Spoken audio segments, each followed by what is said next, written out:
So இப்போ வந்து பார்த்தீங்கன்னா நான் பூரி வந்து செஞ்சுருக்கேன் பாருங்கள். ஸோ பூரி செஞ்சு ரொம்ப நேரம் ஆகுது. ஆனால் பார்த்தீங்கன்னா அது உப்புன மாதிரியே இருக்குது. நல்லா சாஃப்டாகவும் இருக்குது. காலையில் பிசைஞ்சு வச்சு நீங்கள் நைட்டு செய்கிறப்ப பூரி வந்து நல்லா வந்து சாஃப்டாக டேஸ்ட்டாக வந்து கிடைக்குது. ஸோ கோதுமை மாவு மட்டும்தான் நான் வந்து சிம்பிளாக நான் வந்து பிசைஞ்சு வச்சு நான் பூரி வந்து செஞ்சுருந்தேன்.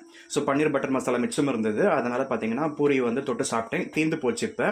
ஸோ இப்போ நைட்டு வந்து பார்த்தீங்கன்னா நான் இப்போ வந்து சிம்பிளாக தக்காளி சட்னி வந்து செஞ்சுருக்கேன். இது நல்லா டேஸ்ட்டாக இருக்கும். இது வந்து பார்த்தீங்கன்னா இட்லிக்கு தோசைக்கெல்லாம் கூட தொட்டு சாப்பிட்றப்ப நல்லா வந்து இருக்கும். ஸோ இந்த ரோட்டு கடைங்களெல்லாம் விற்பாங்க பார்த்தீங்களா, இட்லி தோசை, அதுக்கெல்லாம் இந்த சட்னி தான் அவங்க வந்து போடுவாங்க. இது வந்து பார்த்தீங்கன்னா நல்லா வந்து கொதி வந்துடுச்சு. ஸோ நம்ம வந்து ஆஃப் பண்ணிடலாம். ஸோ இட்லிக்கும் பார்த்தீங்கன்னா ஊற வச்சுருக்கேன்.